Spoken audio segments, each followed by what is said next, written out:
Hello, Kate. I'm here at Shine Yoga in Cincinnati, and today is going to be a class for low back pain. Bella is going to take class and model, and this is Mr. Bones, so I'm going to introduce just a couple concepts before we get moving. This class is for people who have chronic back pain, or maybe you have pain after an athletic event or something like that, or working around the house or the yard after the weekend. I do want to say for back pain, I really think it's an important thing to see a care provider that can give you a diagnostic test so you know what's going on inside your body, you know what's causing the pain. And in particular, for yoga and movement type practices, there's different things that we'll do for different causes of pain. This sequence is so gentle that probably everyone's going to be fine no matter what you're dealing with. But as you start doing more movement to help your body feel better, in better alignment and better muscle balance, which is what we're working on here today, it does help to know why you have pain. So a few of the big reasons people have low back pain, one very common is SI joint instability. So when this little joint right here moves, that can cause pain. A lot of people have a tight psoas, which the psoas is your hip flexor. It lifts your knee. It runs from your upper inner thigh.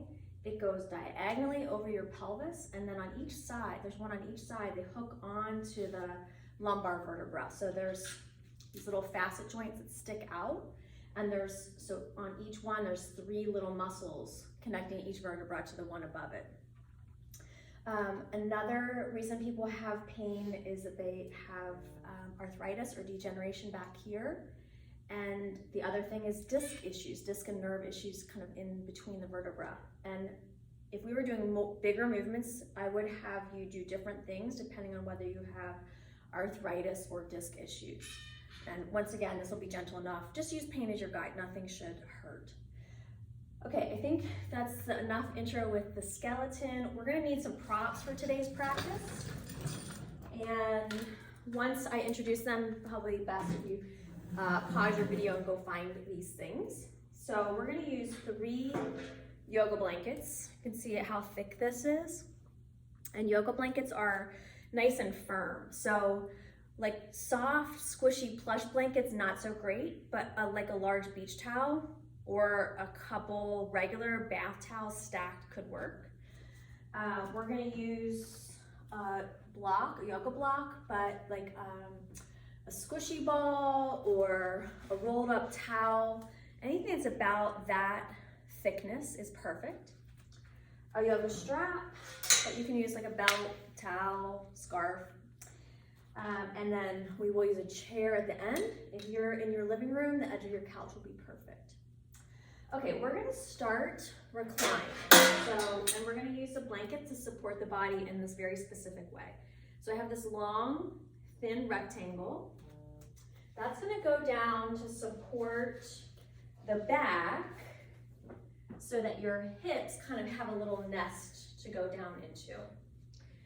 The second blanket has got, it's rolled, and that's gonna support the neck, and then it's got a little bit of a tail, so that's gonna go underneath her neck. Is that too much? No, it's fine. Okay.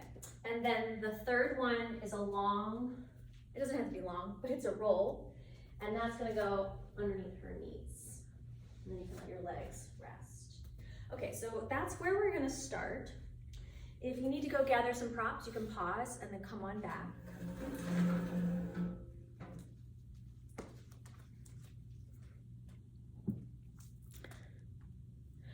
And then as you're in this position, I want to encourage you to try to relax. So allow yourself to take some full deep breaths in and out. And Bella, I'm actually going to go ahead and put your head a little lower. We want the head to drop back a little bit. So the roll should really just support your neck so that your head kind of, the back of your skull lines up with the back of your upper back. As we move through today's practice, we're going to do muscle balancing, which for me means making sure that The muscles are pliable and strong in equal balance around the joint, so flexible and also toned. And we're also looking at alignment. That's gonna be the really big thing that we're doing. This position with the support should help you, should bring your body into fairly good neutral position. And what we're gonna pay special attention to is the tilt of the pelvis and then the shape of your lower back. So how much is your lower back curving in or back as we move through the sequencing. In ideal alignment, you're gonna have the back of your sacrum, which is that bone right at the bottom of your spine. Back of sacrum, back of heart, and back of skull. This position should help you release some muscle spasms if you have them. So that can be really common if you have an injury or a chronic overuse thing that's happening in your body. So a lot of times if there is a misalignment in your body, the muscles will actually kind of grip to reduce any compression or friction in the joint. And if your body is in neutral alignment, hopefully your body can let go of some of that spasming. So if you're having spasming, this might be a good position to come into. Now, I'm gonna go ahead and take her, roll out behind the knees, but keep everything else in place. And she's gonna come into constructive rest position. So her feet are gonna be wider than her hips, and her knees are gonna knock knee together. And then go ahead and bring your hands to your low ribs, and just let your hands rest on your torso. Now, if your psoas is involved in your back pain, bending your knees might help alleviate some of that back pain. So if you bend your knees and things feel better, that's gonna give you a little bit of a clue of what's going on in your body. So before we move on, I want you to get really clear about feeling your neutral alignment, feeling the way that your pelvis is not tilting too far forward or tucked under in this position. And remembering that a neutral curve in the lower back means for most of us a tiny little curve in and up. And then right behind your heart, that kind of bows back. And then of course you've got a little concave curve in the back of the neck. Let's take another breath or two. I'm just thinking about trying to relax any spasming, relax any tightness. And then the next thing that we're gonna do is we're gonna move our bodies so that our hips are on the sticky mat, at the very edge of the sticky mat, and then your feet are somewhere that you can slide. So she's still got her socks on. If you're on carpet and you can slide without socks, that's fine. If you feel like you need socks to slide better, feel free to do that. Now, she has come off of the blankets, which is fine, unless that bothers you. And if it bothers you, you could keep the blankets for this exercise to give your back that support and neutral. All right, now think about the curve of your lumbar spine. So you've got 5 lumbar vertebrae, and that psoas muscle attaches onto the edge of all of them. And when our legs go straight, it's gonna have a tendency to tilt the top of your pelvis forward. Your back will do more of an arch. We're gonna try to prevent that from happening. So you're gonna put your hands on your hip points. You wanna feel the tilt of your pelvis, and you wanna feel the curve of your lumbar spine, your lower back. And now you're gonna try to keep that perfectly still, like no movement at all, not even micromillimeter. And then slow extend your right leg out so the heel slides along the floor. As soon as you feel your pelvis tilting, or if you feel pain, that's where you wanna pause, and then you're gonna slide the heel back in nice and slow. Now, the tendency will be when your leg goes out for the top of the pelvis to tilt a little forward where your back arches a little more. And then when you come back, the tendency is for the pelvis to kind of tuck under a little bit. Your abs tend to help, and we don't wanna do that. So we're trying to keep the lumbar spine perfectly still, so the movement is happening only at the leg, only at the hip joint, not in your lower back. So if you're working on your own, not along with the video, you could do like anywhere between 8 and 15 of these. Do you know how many you did? This is 5. Okay, so she's on 5, and we're gonna stop at 5, and we're gonna switch sides. And again, this work is about stillness through the lumbar spine, and it's very hard to feel that for a lot of people. And it's really hard to keep it perfectly still for a lot of people, especially if you're an athlete, you tend to push through and like bigger movements. This is working very, very in your deep inner core, right along the spine. Sometimes if we're used to doing a lot of power movement, like that surface muscles, especially abs and glutes, overpower those deep little tiny muscles at the core. And so in today's practice, we're trying to keep the spine perfectly still. You wouldn't do that normal movement just here for today.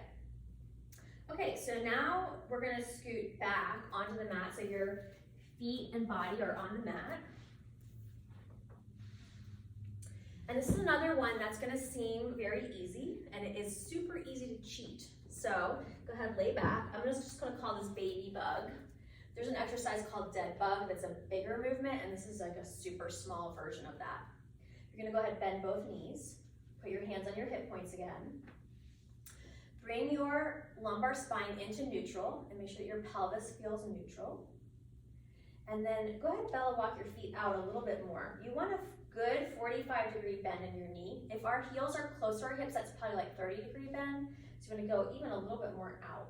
Yep, perfect. Okay, now with the right leg, you're gonna draw your right knee towards your chest without letting your pelvis tuck under. So you're trying not to use your abs at all for this exercise. And you're working just your hip flexor. Try to keep the knee bent at that 45-degree angle.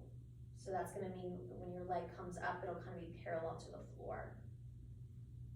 Good, and again, let's do 8 of these. And you're tucking under a little bit at the top.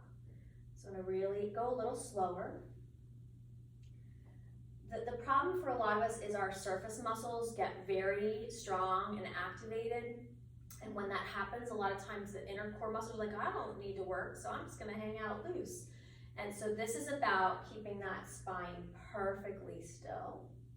And I just wanna make sure it's real clear, that's not how you walk around every day and not even how you do your athletics, but this is a specific training for the muscles that support your lower back. You're going a little quick again. I like to think about coordinating the movement with a really long, slow breath, and that helps me go slow. You know, so it's hard to go slow. So having something that helps you go slow is helpful. Okay, Bella, I want you to move this way just a little bit more. So yeah, that's fine. Okay, we're gonna take the block and put it between the knees. Now, our muscles, when we move, we have movement because the muscles oppose each other. For the easiest example is when I bend my elbow, my bicep contracts, the tricep relaxes, and then it lengthens because this is pulling in. So when we're working to release tension in the lower back and pelvis, we're gonna work some muscle activation. And so for example, in this one, we're gonna work our inner thigh muscles, which force the outer hip to relax a little bit. So you want to have your heels lined up with your sitting bones. You're going to squeeze the block really tightly with your knees. Bring your hands to your hip points again. Now we're going to do bridges, but different probably than you've done them before. So a lot of people do bridges to work their butt and hamstrings. That's not why we're doing this set. This set is to keep that lumbar spine perfectly still. So you're going to think about moving from your shoulders. You're going to push your shoulders back, your head back, your feet down, and then try to lift your hips and your ribs at the same rate. So if you feel your pelvis tilt at the top or tuck under when you're coming down, then you're not doing it quite correctly. So go a little slower. And think about lifting there you go, that's better. And not so high that your hips push forward. So what we're really trying to limit is this, the lower back bends most easily where your lumbar spine hits your sacrum, so right here. So that joint takes a lot of friction, and what we're trying to do is to limit the amount of stress that juncture takes. Another one is where the thoracic spine, your upper back spine, goes out and curves in. So there's those 2 points that end up taking a lot of pressure, and we're trying to take some of that pressure off of them. So once again, anywhere between 8 and 15, once you start feeling really tired, and if your form diminishes, that's the time to stop. And this one is not one to do like 25. 25 could be okay. But this isn't one where more is better. Okay, we're gonna go ahead and take a resting, slow butterfly. You're gonna bring your, feet and knees all the way to touch. Hands on your hip points. Now, I wanna remind you that you have a pelvic bone and you have a thigh bone. And they can work together, but they can also work independently. And I want you to think about keeping your hip points straight forward, so you can even kind of squeeze your hips in a little bit. And then you're gonna slowly let both knees drop out to the sides, making sure that you're not letting your pelvis open up in front. So you keep a little bit of belly tone back, and you're really concentrating on keeping the pelvis stable as you mobilize your hip joints. And then once you feel like you've gotten to the lowest point that you can, then go ahead and relax into the stretch. Let your back arch if it wants to, and as long as there's no pain.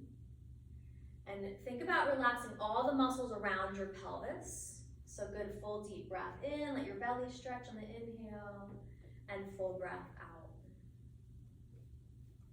Okay, we're getting ready to do some stretches. And again, these are, you can stay in that position. These are stretches that are going to be familiar, and a lot of people cheat them, which isn't always bad. But if you have pain, learning to do them more properly will definitely be rewarding and helpful for your comfort and your athletic performance. Okay, so we're going to go ahead and bring the knees back together. Think about the baby bug that we did earlier. You're going to bring your right knee into your chest, but you're trying not to tuck the pelvis under. So you want to find the position where your knee is coming into your chest, but you still have a tiny concave curve in your lumbar spine. And then I'm going to suggest using a strap, even if you think you don't need it, and stretch the leg more straight, because that will help you lengthen your hamstring without letting the pelvis tuck under. So again, you think about your sitting bones pressing down. Imagine that earlier you had that blanket there. You want that much kind of height in your lower back, and then your shoulders and your head resting back. And we're just gonna take a few rounds of good full deep breaths here. So again, you're not trying to get your leg straight. You're not trying to let your leg high. You're just finding the place where you can take your leg up and still have that good neutral spine alignment. If you wanted more stretch, if you felt like you needed a little more, you could extend the left leg straight. And you can just kind of pick whichever one of those versions feels better. So this video is a lot of what's called corrective exercise. And I had a bad back. That's really how I got into yoga. And it's lifetime injury that requires a lot of maintenance. So while I do yoga and sometimes we'll do like the deeper, fuller stretches at times, I also make sure I'm doing some of this where I'm really working on that stability of the lumbar spine. Okay, we're just gonna go ahead and change legs. So when you go ahead and bring both feet to the floor, start over. Bring the left leg up, baby bug. So you're bringing the left leg up, knee bent. And you're practicing finding the amount of knee lift that allows you to keep that little lumbar curve. And then the leg can go straight. And so for most people, it's gonna mean that your leg actually pushes farther away from your body than you think it should. And she can do it with a straight leg. It's fine if your knee is bent.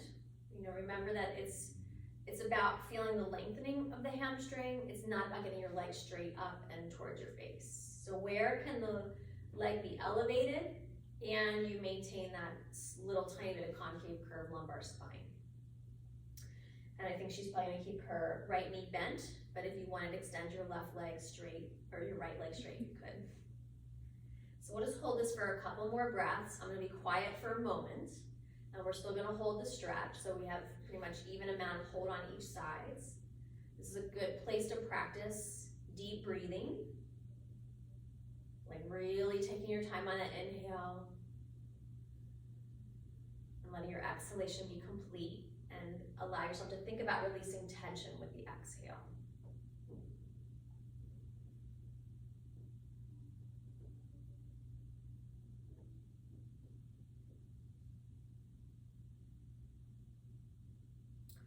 Okay, go ahead and lower both legs down. You're gonna turn onto your right side, Bella.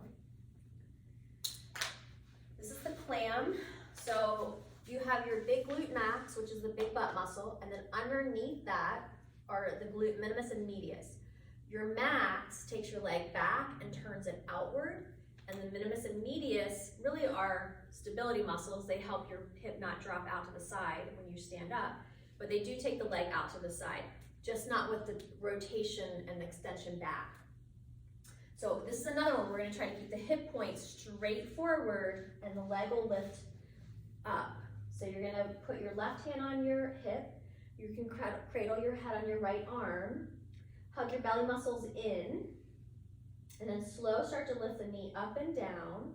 Really slow. The feet stay together. So think of that clam, that it's closed on the back side. And then the knee is lifting. And she's going pretty high. I would say most people shouldn't go that high. You're looking for how high you can lift the knee without letting the hip turn outward and without relaxing your lower abdominal muscles. So keep your low belly muscles real strong. And it's a talent to keep your low belly muscles engaged and breathe fully into your chest.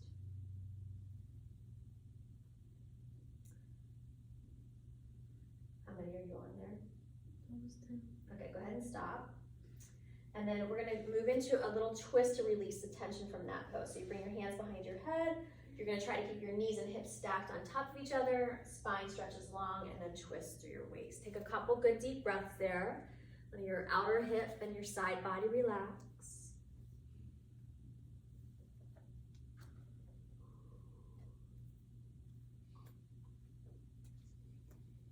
Okay, let's do the other side.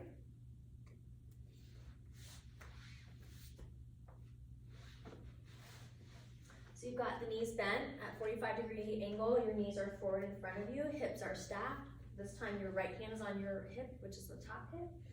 Get comfortable and then hug the belly muscles in and start to lift the knee without letting your hip bone turn outward. And go nice and slow. Bigger is not better. In this whole series, small movement where you're super stable in your pelvis and lumbar spine is what we're looking for. There's a lot. Bella is a diver, divers, gymnasts, dancers. There's a lot of stress on the lower back. So what you're doing is learning to stabilize the lower back. So when the big surface muscles are taking you into your big movements, the big power pushes, the lower back won't, it will be stable to be able to withhold that stress that the muscles put on your own body. Okay, and then bringing your hands behind your head and coming into your little twist.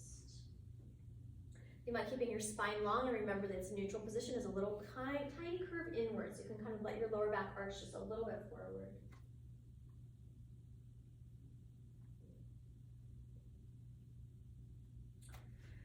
Okay, we're gonna come back onto our backs, and we're gonna do a supported bridge pose.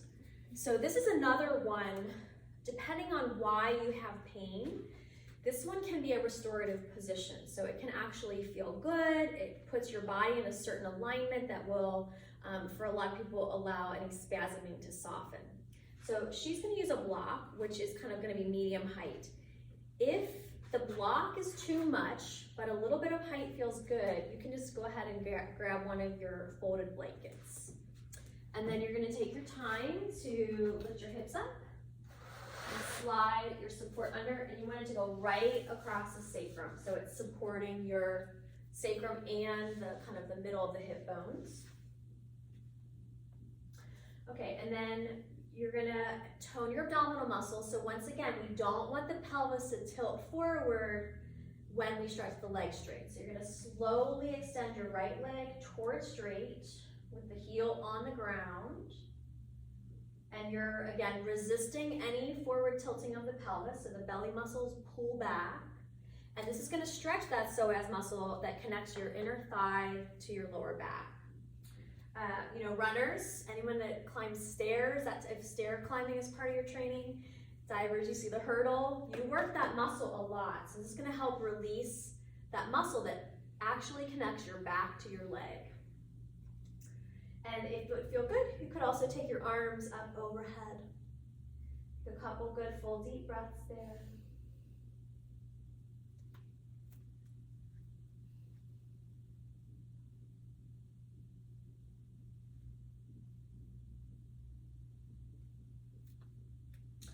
And then go ahead, slide the right leg in and take the left leg out.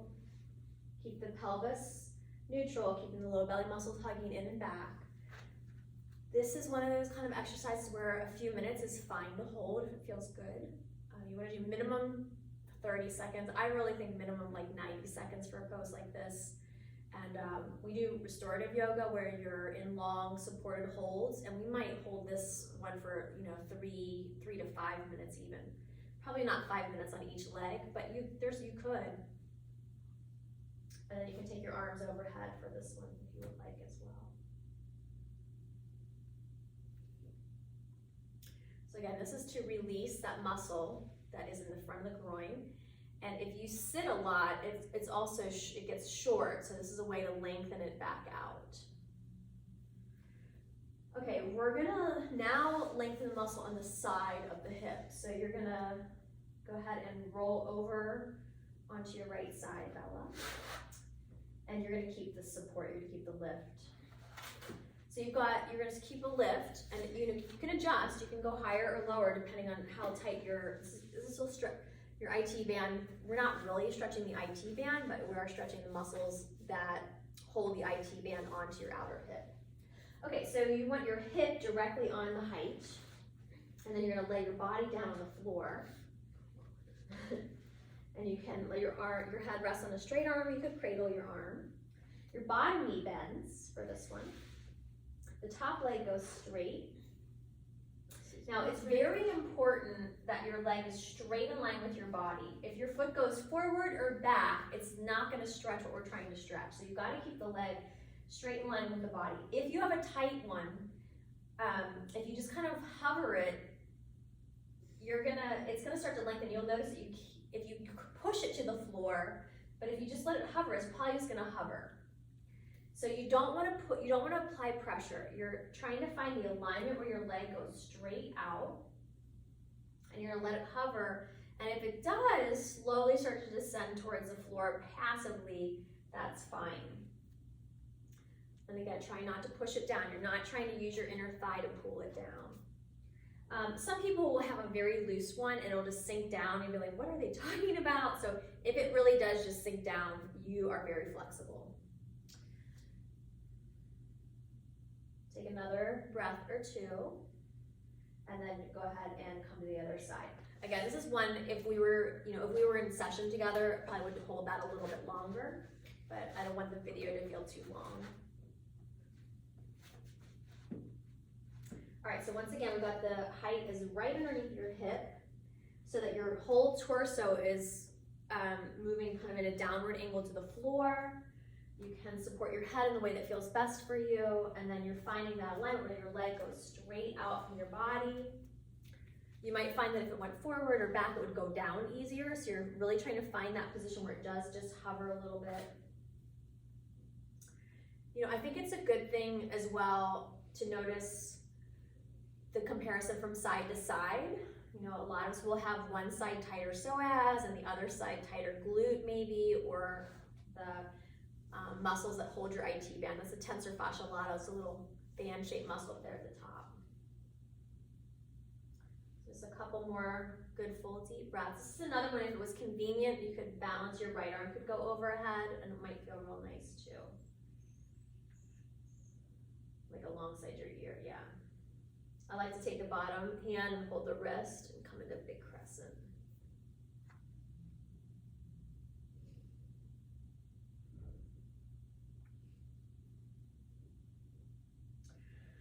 Okay, we're gonna come to lay on our bellies, and this is another one, depending on what's going on with your back. For some people, laying on the stomach causes their back pain to feel worse. If that's the case for you, it might help you to have a blanket roll. I can get the roll that goes right across the front of your groin. That's really helpful if you have a tight psoas, or if your back likes to be in an arched position. It will feel better. You want it today? Mm-hmm. Okay. So what we want first is to be able to hopefully relax on our bellies. So we're coming back to another relaxation pose. You can cross your forearms and let your forehead rest straight down. And now we're going to try to relax and try to release any tension With the belly pushed against the floor, it's a good opportunity to kind of think about your breath rebounding into your lower back. So imagine that you can kind of move your breath back there, that you can widen your lower back and your hips, and maybe have a sense of lengthening your lower back. So if you have any compressive issues, if it's compression or friction that's causing you discomfort, you're kind of creating a little traction, a little space between all the vertebrae, helping to lengthen all those tiny little muscles that hold your spine together, that allow you to be stable and allow you to have that fine-tuned mobility. All right, from here, we're gonna bend one knee. That's it. So you're laying on your belly, you're gonna bend one knee. You're gonna squeeze your hamstring, squeeze the back of the leg. That will automatically start to lengthen. You might not feel a big stretch, but in squeezing the hamstring, it releases the quad. You could do a little circle ankle, what is that? Circle or ankle circle if you want. And then go ahead, switch sides.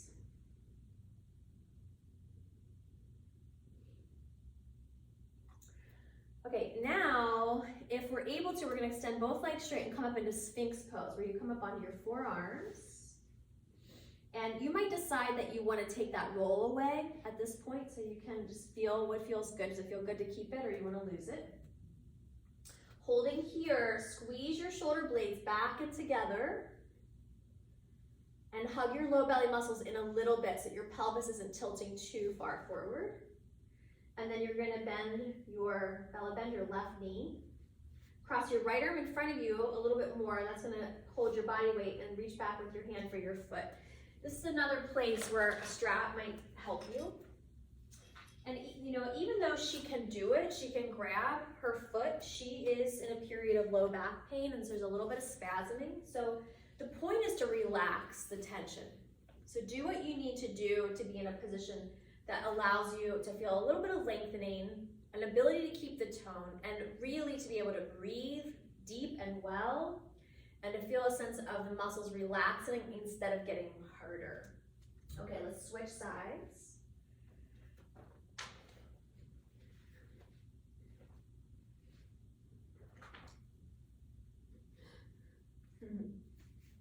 Another thing to watch out for on this one is you want to make sure that the knee that's bending doesn't flare outward to the side. So we're going to try to keep the knee straight back from your hip. So you have the foot, the knee, and the hip all lined up in a straight line on both sides. Make sure that you're focusing on your breath as well as holding the posture.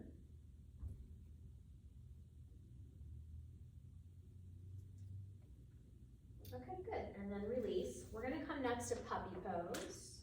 We just have a few more. We have probably 10 minutes or so left. Okay, so we're gonna come to puppy. She's on her knees. She's gonna reach her arms out in front of her.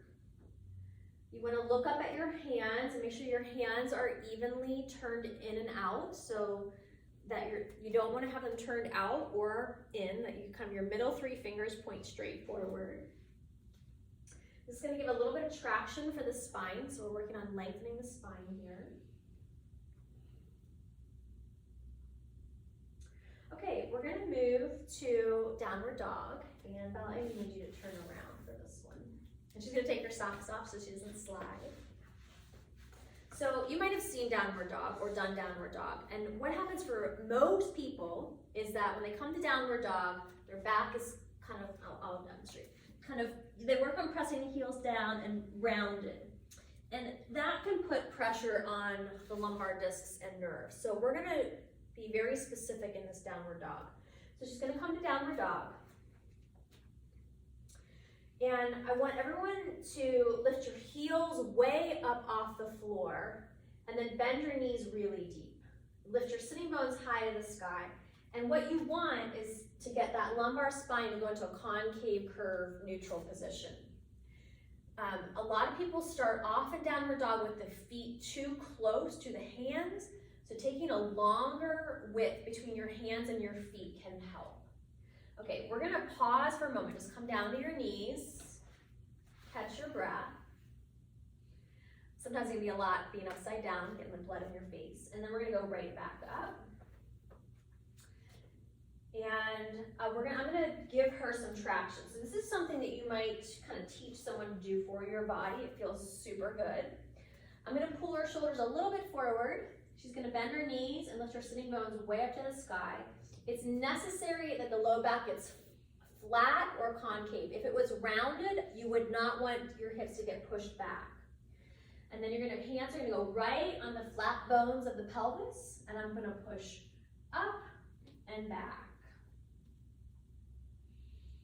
And then with the hips pressing back, you can just kind of think about your spine softening forward. Is that okay? Mm-hmm. Good, full deep breaths in and out. And so again, this is kind of that traction to get some length in the spine. Okay, good, let's come up standing tall. Just take a breath and reach up. And exhale, relax your arms down. Let's just give the shoulders a little bit of a roll. And your head and your neck too. All right, we're gonna take a wide-legged position facing forward. We're gonna do side angle pose. This is probably my favorite yoga pose because it's so multi-purpose. And there's a couple super specific things we're gonna do for lower back in this one. So she's turning her left foot outward and her right foot inward. And you're gonna bend your front knee. And bring the elbow to the thigh and your back hand on your hip. Now, you want to make sure that your knee is directly over the ankle in all directions. If her knee was forward of her toes, like that, I'd want her to walk her back foot a little further back. You don't want your knee past your toes. Now, in this one, we're going to make sure that we're not letting the hip push forward.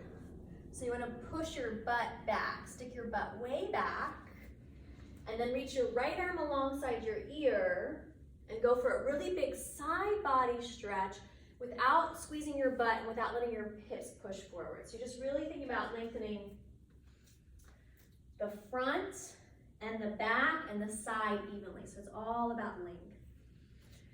Good, come on up. Let's do the other side. Make sure the front foot, which is now her right foot, the toes turn all the way out and your knee is angled directly over the ankle. Left hand on left hip.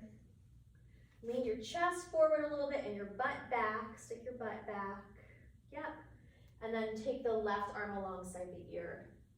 Now you do need to watch the front knee. So for a lot of people, when they lean forward and hinge the hips back, that sets the lower back in a more optimal position. But it also can make the front knee collapse in. So make sure the front knee is right over your ankle. Hug the belly muscles in a little bit and just think about stretching that whole left column of your body, front and side and back.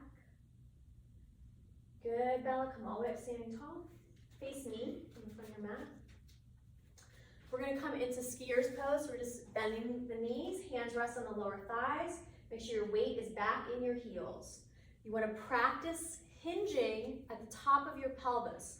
So not rounding from your lower back. So your butt goes back, your spine comes forward, and that's the position we want to work on if we're working on forward folding or pike position, so that we're not putting a lot of pressure on those discs and nerves back there.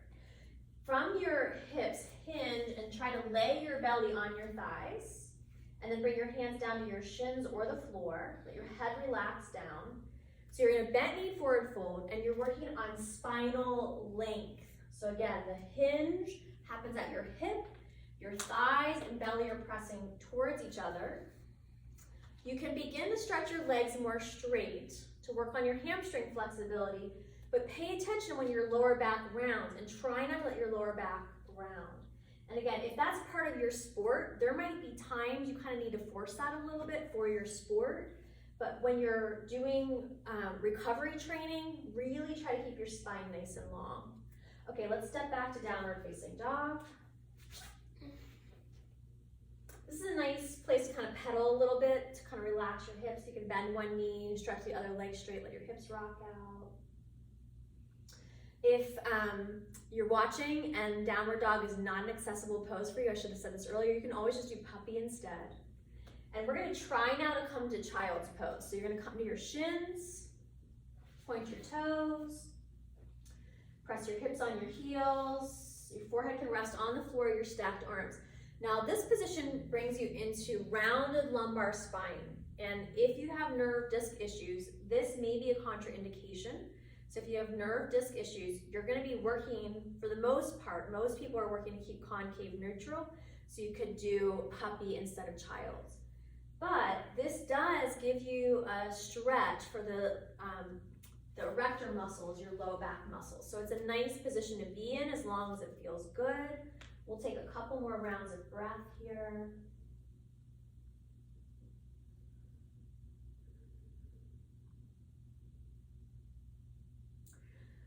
Okay, we're getting close to the end. I think 3 more exercises. We're gonna come lay down on our backs. I want you to lay with your feet facing me. That'll help for the end. We're gonna just do windshield wipers. So your knees are bent, your feet are wider than hip distance apart, and just let your knees rock side to side as much or as little as it feels good. The wider your feet are apart, the more of a front of the thigh stretch you can get when the knee kind of dips in. This is a really nice exercise to release tension. All right, we're gonna come back to both knees bent with feet flat on the floor, heels lined up with sitting bones. And we're gonna stretch our glutes as our last stretch. And again, we're gonna try to bring the knee into the chest without letting the pelvis tuck under. So you're gonna think about moving from your right groin, bring your right knee in towards your chest, and then cross the right ankle over the left knee. Let the right leg turn into a lot of external rotation, so your right knee's pressing away from you. And again, you're gonna try not to let your pelvis tuck under. So a little bit of belly squeeze, a little bit of low back squeeze. And then if you want more stretch, you draw the left leg in towards you, and you can hold on behind the left thigh. Okay, so that's hard for her today. In between is that you take your foot up on a block. I'm gonna actually show you another one here at the wall. This is another one I love. So you could do it near a wall or a chair in the way here, I'll do it by the chair. With your foot up on the couch. Does that work? I can't see. Sorry. Let me just move this. Okay, so you lay with your legs up the wall, ankle crosses over knee, and bend. And if you're on the more flexible side, you can start with your feet really close to the wall. Okay, change sides if you haven't yet.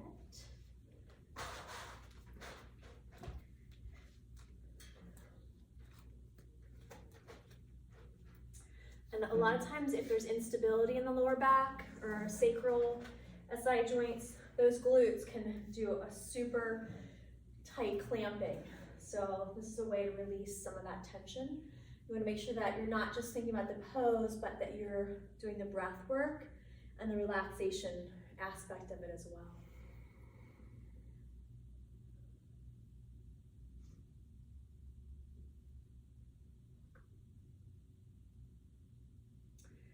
I'm going to give her and you a couple more breaths.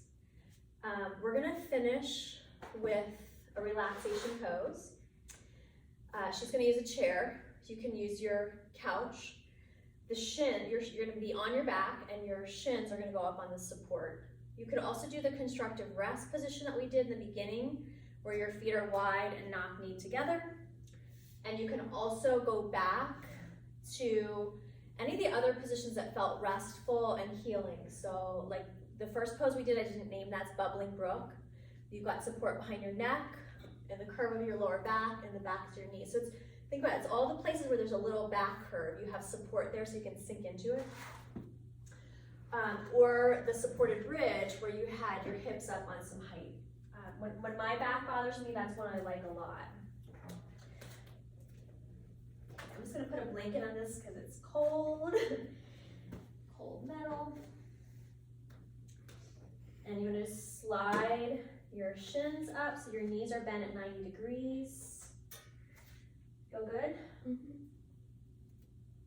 This is helpful if you're, oh, you can't see her. This one's helpful if your back pain is because of that tight psoas. So it allows the psoas to stay short and relax. Okay, so we're gonna hold this one for just about 3 quiet minutes, and I am gonna do my best to be more quiet.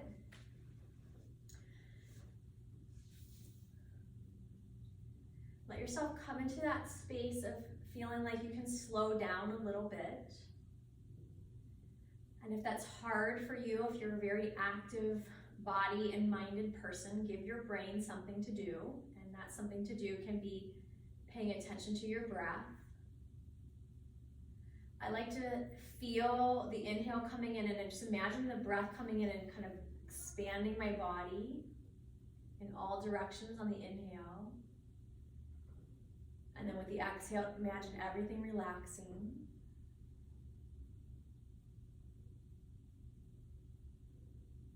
Another nice thing is to imagine drawing new energy in with your inhale and releasing all the old energy that's no longer helpful out with your exhale. Just letting go of tension, letting go of bad memories and bad feelings. Letting yourself have an opportunity to rest deeply and fully into the present moment in a very peaceful and healthy way. We'll just take a few more quiet breaths together.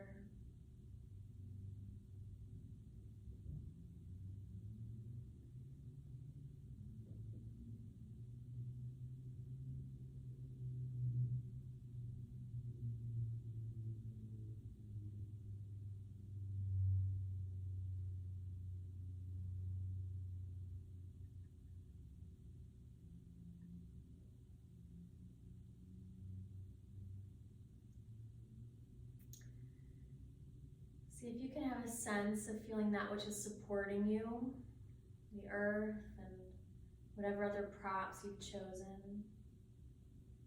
Feel the gentle pressure of your body and that which is supporting you. Feel the way that the breath supports you in every single moment.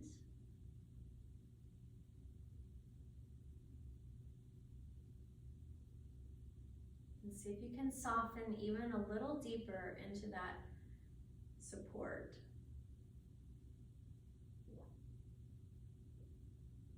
Try to let your belly and your hips and all the muscles that attach on your legs and pelvis to relax.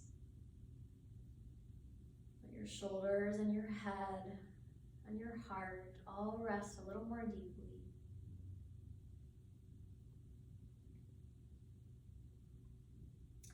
If it feels okay for you, stretch your arms over your head. Notice if that made your back arch a little bit. It should have. And then just hug your belly back a little bit, and that'll just stretch kind of the mid-back muscles a little bit in a different way. And then relax.